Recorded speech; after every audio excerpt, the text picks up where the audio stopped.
Assalamualaikum warahmatullahi wabarakatuh. Sampurasun, sahabat museum. Baik, kembali lagi bersama saya Muhammad Fadlan Irfanul Hakim dan di sini saya ditemani bersama Agung Hidayat asal Kawali, yang dimana video ini merupakan salah satu tugas akhir kami ya berdua, mata kuliah teori dan praktis pemadu wisata yang ditampung oleh dosen, dan saya ditugaskan atau bertugas di Museum Galuh Pakuan, yang dimana di sini akan mengeksplorasi sekilas benda-benda yang ada di Museum Galuh Pakuan, dan mohon maaf bila ada kesalahan. Maka dari itu kami membutuhkan saran ataupun masukan maupun sarannya lewat kolom komentar ya. Kami tunggu dan semoga bermanfaat. Jangan lupa di share ya. Selamat menyaksikan. Terima kasih. Sekolah mana dek?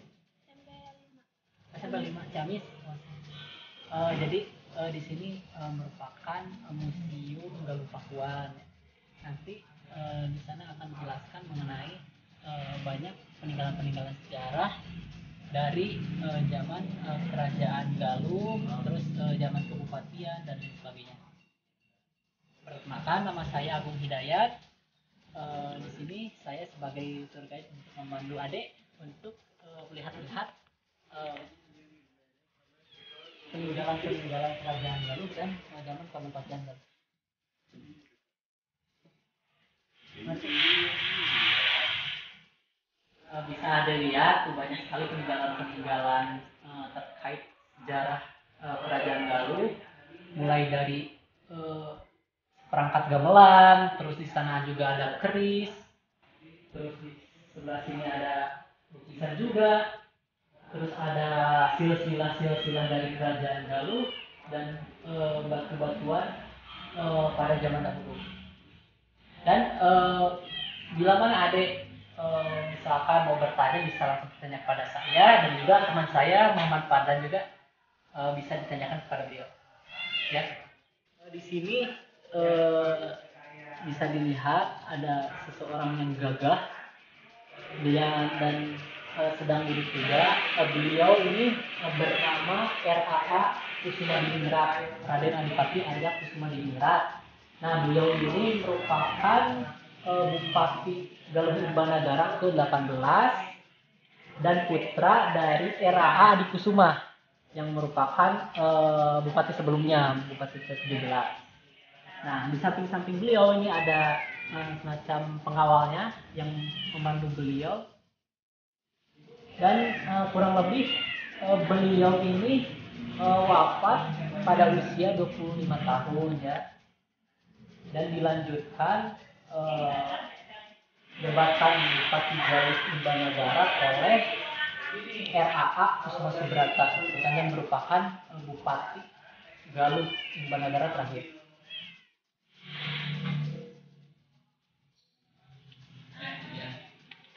Selamat datangnya jadi dengan sumping itu sekarang saat. Biasanya Bu Sundarnya ya di mana? SMP 5-nya. Oke. Nah, untuk selanjutnya sini tahulah mungkin ya karya-karya atau yang dimana telah penelitian ini dari masa ke masa, seperti ada gambaran tuh Agus Ari Nanda dan kawan-kawannya tentang bangunan Susi Sunda. Jadi ini bisa disebut juga sebagai rujukan atau risalah tentang Galuh Pakuan atau Kerajaan Galuh. Dan ini yang terbaru ya, dimana ketika masa pandemi ya tuh ada dari Galuh masa ke masa ya oleh Prof Nina dan kawan-kawannya, dimana ketika itu ada gojolak yang memanas sudah tentang Galuh yang kena kokoyok gitu. Jadi kena siben oleh siapa, ada yang tahu nggak? Ridwan Saidi gitu ya. Nah, jadi sehingga timbul ini. Jadi intinya bangkit lagi. Nah, ini bisa disebut juga gerobak ya, atau tempat perhiasan untuk apanya? Kalau sekarang kan ada keramik, kalau ini pada zamannya itu oleh logam. Dan ini ada juga arsip ya, dalam bukan arsip sih, jadi tulisan dalam arti oleh bahasa Arab gitu ya. Baik deh, selanjutnya di sini juga ada seperangkat gamelan ya, yang dulunya biasa dipakai untuk acara-acara kesenian, kebudayaan, khususnya berada di Keraton Galuh Sagala ini. Dan sekarang menjadi museum, dimuseumkan di Museum Galuh Pakuan. Nah, di sini juga ada genglong gitu kan, terus ada bonang, terus ada kendang, ini saron. Tuh yang di sana yang besar itu adalah goong gitu kan. Sampai sini dapat dimengerti atau ada yang mau ditanyakan? Sama ada Anggun ya.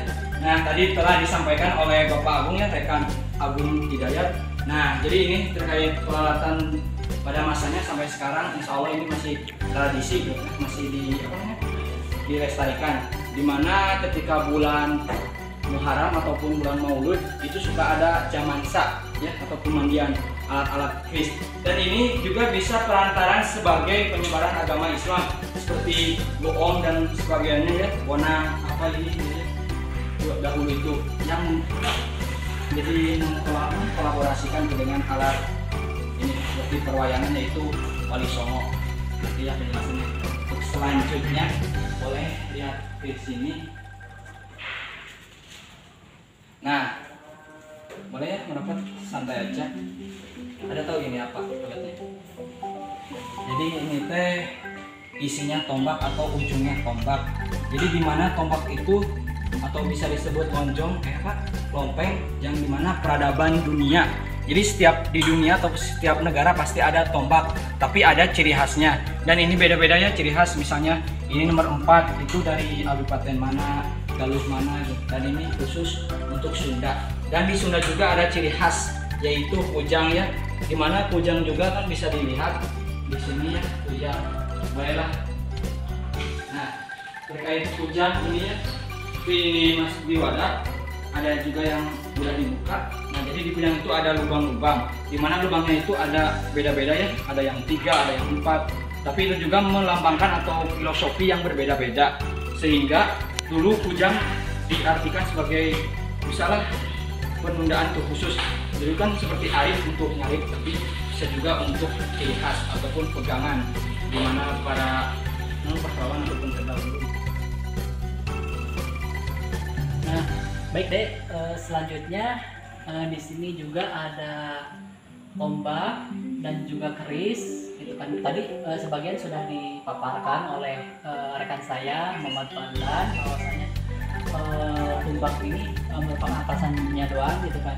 Dan dulunya tumbak ini digunakan untuk berperang gitu kan. Nah, selain itu pas zaman kabupatian digunakan sebagai alat untuk ngawal seorang bupati, ataupun kalau misalkan ada kegiatan kebudayaan. Nah, tombak-tombak ini biasa digunakan oleh pengawal gitu. Nah, selanjutnya di bawah ini ada keris gitu kan, yang merupakan peninggalan juga dari kerajaan Galuh gitu kan. Nah, sayangnya keris-keris dan tombak ini tidak bisa dibuka gitu kan, karena takutnya ada yang rusak atau dan lain sebagainya gitu kan. Nah, terkait keris ini, keris terbagi dua gitu, ada yang lurus, ada yang berluk gitu kan. Nah, untuk yang lurus itu biasa disebut keris brojol gitu kan. Nah, untuk yang luk keris ini terbilang ganjil gitu kan, biasanya ganjil gitu kan. Tidak ada keris luk yang luknya genap, semuanya ganjil mulai dari 3, 5, 7, 9, 11 dan sebagainya gitu kan. Seperti itu. Sampai sini ada yang mau ditanyakan? Jelas? Oh ya. Cukup ya, Dek. Oke, untuk selanjutnya silakan. Lanjut, Dek. Di sini juga di Museum Galuh Pakuan terdapat pedang-pedang peninggalan kerajaan Galuh. Dan pedang-pedang ini dulunya biasa digunakan untuk berperang gitu kan. Nah, kesini pas zaman kabupatian, keadipatian, nah biasanya pedang itu menunjukkan semacam status sosial gitu kan. Ciri khas. Biasanya pedang-pedang nah seperti ini gitu kan, ini biasa digunakan oleh bupati gitu kan. Kalau tidak setingkat di bawah bupati gitu kan, seperti itu. Nah di sini juga ada kujang gitu kan, yang merupakan lambang Jawa Barat juga gitu kan, dan ciri khas dari Museum Galuh Pakuan. Sampai sini masih ada yang penasaran? Barangkali ada yang mau ditanyakan terkait ya pedang? Tadi juga kujang udah disampaikan ya sama. Nah, ini juga titik atau akhirnya peradaban di Galuh, di mana yang berada di Kawali. Jadi dahulu itu Galuh kan berpindah-pindah itu ya pada intinya. Nanti bisalah di ruangan arsip dijelaskan nanti lagi, dijelaskan lebih utamanya lagi. Nah, di sini bisa dilihat ya prasasti Kawali 1 sampai ke 7. Nah, baik Adek, bisa dilihat di sini ya. Ini merupakan gambar atau foto-foto prasasti ya, Dek. Tahu kan prasasti? Nah, dan ini berada di Kawali atau ini akhir Galuh ya. Prasasti ini berada di Galuh Kawali. Nah, jadi prasasti sendiri ialah piagam atau dokumen yang ditulis pada bahan yang keras dan tahan lama.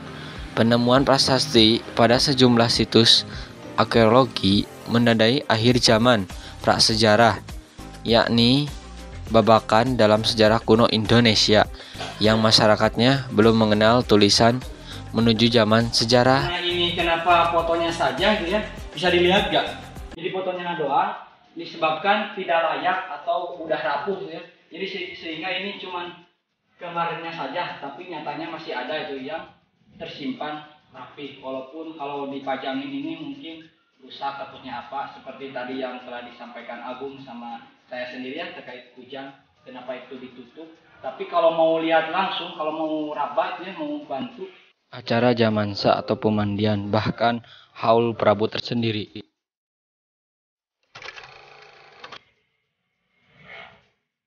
Terima kasih kepada SMP Negeri 5 Ciamis yang telah berkenan dan berkunjung ke museum kami, Museum Galuh Pakuan, khususnya kepada Kasih juga untuk semuanya dan ditunggu ya mampirnya di Museum Galuh Pakuan kepada masyarakat. Semoga tertarik untuk mengunjunginya atau sebagai pusat pembelajaran sejarah. adik-adik sekalian, barangkali ada hal lain terkait pembelajaran mengenai sejarah ataupun benda cagar budaya, bisa berkunjung lagi ke museum kami di Museum Galuh Pakuan. Sekali lagi terima kasih. Wallahul muwaffiq ila aqwamit thoriq. Wassalamualaikum warahmatullahi wabarakatuh.